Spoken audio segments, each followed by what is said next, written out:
ಇಷ್ಟಲಿಂಗ ಅಂದರೆ ಏನು, ಅದೇನು ಗೊತ್ತಿಲ್ಲದೆ ಸುಮ್ಮನೆ ಇಷ್ಟಲಿಂಗನ ಧರಿಸ್ತಾರೆ, ಹೋಗ್ತಿರ್ತಾರೆ. ಅದು ತಪ್ಪು.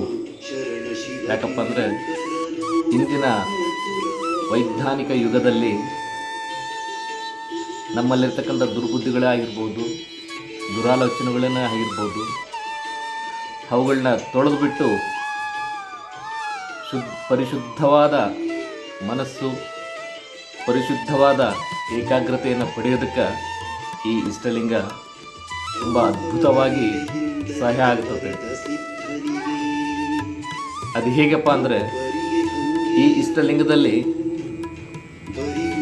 ಸೂರ್ಯಕಾಂತ ಶಿಲೆ, ಚಂದ್ರಕಾಂತ ಶಿಲೆ, ಪೀಠಕ, ಅಯಸ್ಕಾಂತ, ಕೆಲವೊಂದಿಷ್ಟು ನೈಸರ್ಗಿಕ ವಸ್ತುಗಳನ್ನ ತುಂಬಿಬಿಟ್ಟು ಈ ಒಂದು ಇಷ್ಟಲಿಂಗನ ತಯಾರು ಮಾಡಿಕೊಟ್ಟಿದ್ದಾರೆ ಅಪ್ಪಾಜಿಯವರು.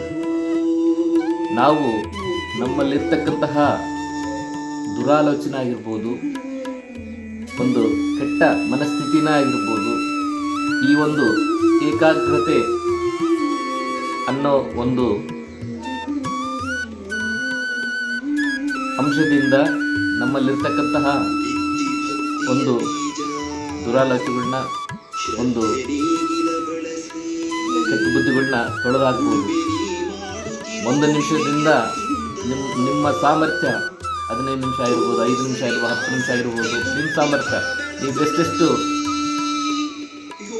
ದೃಷ್ಟಿಯೋಗ ಮಾಡ್ತೀರಿ, ನಮಗೆ ಅಷ್ಟೇ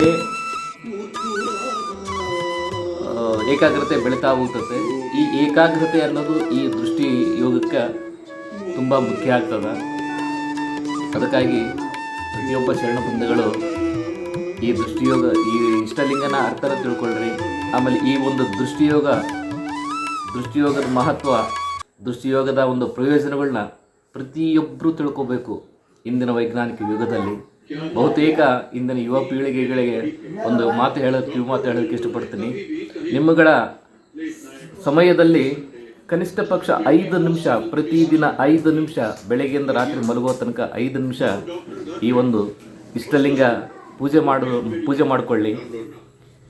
ನೀವು ಎಷ್ಟು ಸಮಯ ಕಳಿತೀರಿ ಅದರಲ್ಲಿರ್ತಕ್ಕಂಥ ಒಂದು 5 ನಿಮಿಷ ಈ ಒಂದು ಇಷ್ಟಲಿಂಗನ ಪೂಜೆ ಮಾಡ್ತಾ ಈ ಒಂದು ದೃಷ್ಟಿ ಯೋಗನ ಮಾಡಿರಿ.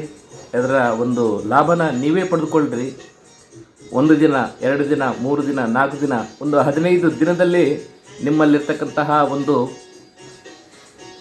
ನಿಮ್ಮಲ್ಲಿ ನೀವೇ ಬದಲಾವಣೆಗಳು ಕಾಣ್ತಾ ಹೋಗ್ತಿರ್ತೀರಿ. ಮುಂದೊಂದು ದಿನ ನೀವುಗಳೇ ಬಹು ಉನ್ನತ ಸ್ಥಾನಕ್ಕೆ ಏರೋದಕ್ಕೆ ಈ ಒಂದು ದೃಷ್ಟಿಯೋಗ, ಈ ಒಂದು ಇಷ್ಟಲಿಂಗ ಬಹಳ ಮಹತ್ತರ ಪಾತ್ರ ವಹಿಸ್ತದೆ. ಅದಕ್ಕೆ ಪ್ರತಿಯೊಬ್ಬ ಯುವ ಬಂಧುಗಳೇ ಆಗಿರ್ಬೋದು, ಮಧ್ಯವಯಸ್ಕರ ಬಂಧುಗಳಾಗಿರ್ಬೋದು, ಪ್ರತಿಯೊಬ್ಬರು ಇಷ್ಟಲಿಂಗನ ಧರಿಸ್ರಿ. ಆಮೇಲೆ ತಪ್ಪದೇ ಇಷ್ಟಲಿಂಗ ಧರಿಸ್ತಾ ದೃಷ್ಟಿಯೋಗನ ತಪ್ಪದೇ ಪ್ರತಿಯೊಬ್ಬರು ಮಾಡಿರಿ. ಅದರ ಲಾಭನ ನೀವೇ ಪಡ್ಕೊಳ್ಳಿ. ಇಷ್ಟು ಹೇಳ್ತಾ ನಿಮ್ಮೆಲ್ಲರಿಗೂ ನಾನು ಶರಣಾರ್ಥಿ.